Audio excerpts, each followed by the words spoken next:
नमस्कार, मैं हूं राहुल शर्मा। आप देख रहे हैं SP9 न्यूज़। स्वागत है आप सभी का आज की बड़ी खबर में। और बड़ी खबर की शुरुआत मैनपुरी से। मैनपुरी उपचुनाव से पहले डिंपल यादव की संपत्ति को लेकर बड़ा खुलासा हुआ है। जी हां, उपचुनाव से पहले डिंपल की कितनी संपत्ति है और डिंपल कितनी संपत्ति की मालकिन है।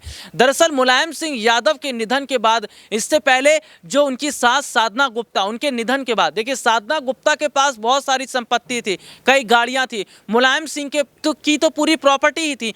तो उनकी जो प्रॉपर्टी बटी है, उनकी प्रॉपर्टी बंटने के बाद कितना आया है जो है डिंपल यादव के पास, और डिंपल यादव के पास कितनी संपत्ति है, हम अपने दर्शकों को दिखाएंगे। जी हाँ, कि कितनी संपत्ति डिंपल के नाम कर गए हैं मुलायम सिंह यादव, और साधना गुप्ता ने कितनी संपत्ति की। उपचुनाव से पहले उनकी संपत्ति को लेकर एक बड़ा ब्यौरा सामने आया है। देखिए रिपोर्ट। मैनपुरी लोकसभा सीट उपचुनाव में सपा के राष्ट्रीय अध्यक्ष अखिलेश यादव की पत्नी डिंपल यादव ने मैनपुरी कलेक्ट्रेट जाकर नामांकन दाखिल कर दिया है।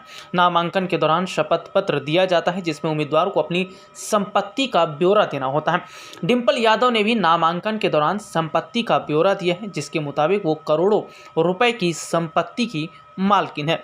नामांकन पत्र में डिंपल यादव ने 19 पेज में अपनी चल अचल संपत्ति का ब्यौरा दिया।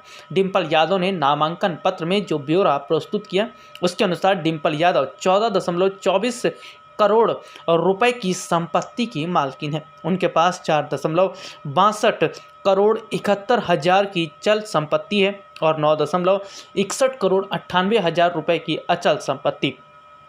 अखिलेश यादव 25.55 करोड़ की संपत्ति के मालिक हैं। अखिलेश यादव के पास 8.33 करोड़ की चल संपत्ति है और 17.22 करोड़ की अचल संपत्ति है। अखिलेश यादव चल और अचल दोनों ही संपत्तियों में डिंपल यादव से ज़्यादा आगे हैं। इस ब्यौरे के अनुसार डिंपल यादव के अलग अलग बैंकों में 8 खाते हैं। डिंपल यादव के पास बैंक ऑफ बड़ौदा, जो कि इटावा में है, वहाँ पर 46,32,667 रुपये। HDFC बैंक, जो कि इटावा में है, 20,90,358 रुपये।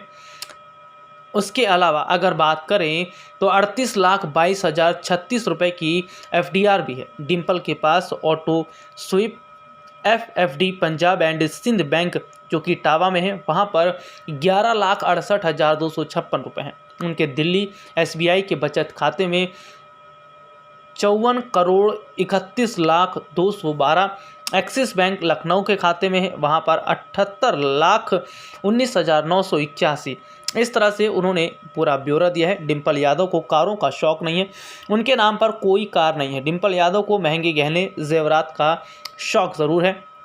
उनके पास 69,76,000 के हीरे मोती और 27,074 ग्राम के सोने हैं। वह अखिलेश यादव की भी संपत्ति में हिस्सेदार हैं। लखनऊ में 2 मकान हैं, एक में उनका आधा हिस्सा है। उन्होंने बैंक से ऋण भी ले रखा है और उनकी संपत्ति से किराया भी लेती हैं। उन्होंने एक्सिस बैंक से 14,26,500 रुपये और 17,26,500 रुपये का ऋण भी ले रखा है। उनके पास मुचहरा गाँव में 50,40,60 रुपये की कृषि भूमि, लखनऊ व सैफई में उनके पास प्लॉट व मकान है, जिसमें वे आधे की हिस्सेदार हैं।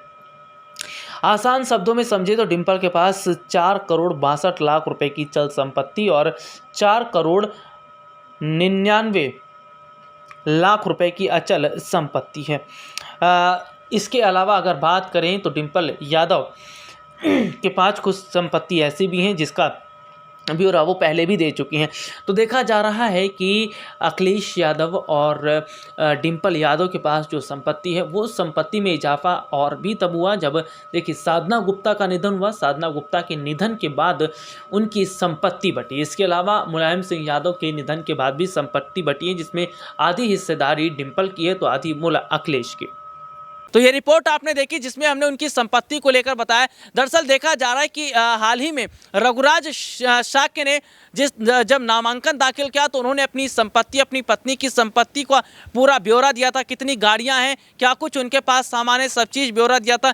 जिसके बाद देखने को मिला कि जहां रघुराज शाक्य जो है अकेले कई हजार करोड़ की प्रॉपर्टी के मालिक है, तो वहीं उनकी पत्नी सीमा शाक्य के पास भी कई हजार करोड़ रुपए की प्रॉपर्टी है। इसके साथ ही FD और कई गाड़ियाँ हैं। तो अब अब हमने अपने दर्शकों को यह बता दिया कि डिंपल यादव के पास कितनी संपत्ति और कितनी लग्जरी गाड़ियां उनके पास है। हालांकि मैनपुरी उपचुनाव दिलचस्प इसलिए और होता जा रहा है क्योंकि विपक्ष लगातार समर्थन कर रहा है समाजवादी पार्टी का। डिंपल का समर्थन कर रही है मायावती, रघुराज प्रताप सिंह और राजा भैया जैसे नेता, जो बीजेपी के लिए चुनौती है। और इसका बड़ा जो नुकसान है आने वाले वक्त में समाजवादी पार्टी को तो पूरी तरह से फायदा हो रहा है, लेकिन भाजपा को हो रहा है क्योंकि विपक्ष समाजवादी पार्टी को जिस तरह समर्थन कर रहा है उससे एक बात तो साफ हो गई है कि आने वाले वक्त में बीजेपी के लिए मुश्किलें जो है वो दिखती चली जा रही हैं।